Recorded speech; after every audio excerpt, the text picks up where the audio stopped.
I'm just leaving Elland Road now, and the first thing I just want to say about that game before we get into it, get in! Come on! This is what we needed. We needed a manager to come in who would get a result against the Big Six. It feels like a real step forward to me. In the past, under Bielsa, obviously he did amazing things for us, but we always seem to get battered really against the top sides, and today we showed what we're made of, and we showed that we can beat a team like Chelsea, who won the Champions League 2 years ago and signed a £62 million left back, Raheem Sterling, some really good signings, Kalidou Koulibaly, and we tore them to shreds. Koulibaly got a red card, Sterling wasn't able to get himself in the game. We were really good today, and Rasmus was a lot better. That's another positive thing. Rasmus was a lot better today. At the start of the game, he did sort of look a little bit like he had a mistake in him, and there was a couple of times where he maybe rushed a little bit too much to get out to the player, and then was bypassed really easily with a little 1-2, because they do like to have the winger and the wing back overlapping each other, whichever way around that may be in the situation. And Rasmus did get caught out a few times, but later on he learned to start trusting that Rocket and Adams, and later on when Forshaw came on, him as well, he started to learn to trust them to go out and close down that player on the wing, and him to hold his ground and still track the winger or the wing back, whichever way around it may be. So he learned from that during the game and did really well. And after that point, I thought Brendan Aronson, again, excellent. He was so good at turning his man. The first yellow card was a perfect example of what he's good at. Koulibaly came out to him, Aronson just span him, and Koulibaly had to pull him down. So Aronson again, fantastic. Harrison again, I always say Harrison goes massively underrated. He should have been looked at a lot more for the England squad than he has been, in my opinion. I think he's fantastic. His goals and assists, his numbers that he puts up every year, including his pressing, the amount of crosses he puts into the box, I think he's unbelievable. And I think we would have been absolutely criminal to even entertain any bids for him this summer. But yeah, Brendan Aronson, Jack Harrison, brilliant. Rodrigo scored again. He's just on fire. He's got that in him where he's got a bit of confidence. He scored in his first 2 games. He's the Premier League's top scorer. Goes and gets on the end of another one. We're scoring set pieces. We're allowing ourselves an extra facet of our game in the fact that we can actually score set pieces now. So that was really good as well.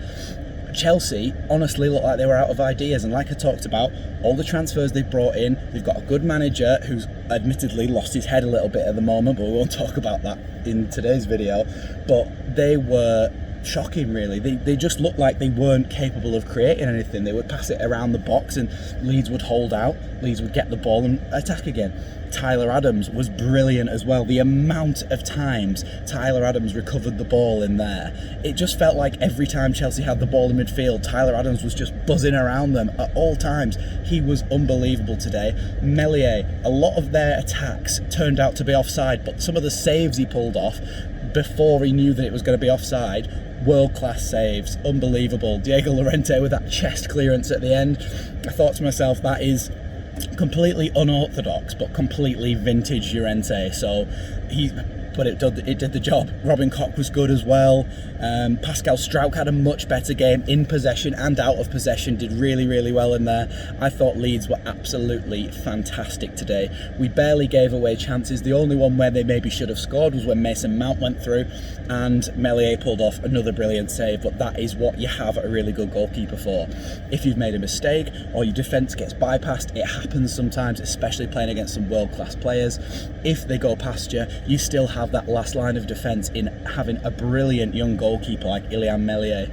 So I thought Leeds were absolutely fantastic today, and like I say, it's a real step forward. Beating a team like Chelsea, who won the Champions League, I iterate, 2 years ago they won the Champions League, and we've just beat them 3-0 at home. It's brilliant. It keeps us second in the league until the rest of the games are played today. So obviously at the time of watching this, you'll know what the rest of the league table is looking like. But Leeds did everything they could today. Absolutely brilliant 3-0 performance. Unbelievable.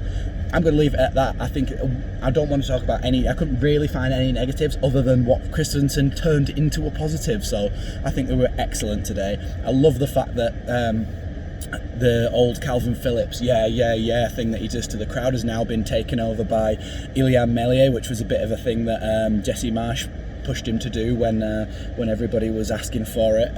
So yeah, Elland Road becoming more and more of a cult hero for Leeds United, and I just thought we were brilliant today. So I'm going to leave it at that. Hope you enjoyed all the footage. I managed to get a goal, some celebrations, and almost a goal, but somebody's arm was in the way, so I'm a bit gutted about that. But you saw the celebrations and how mental everybody went after it. So brilliant. I hope you've enjoyed it, and I'll see you next time on Leeds Lately. Please subscribe.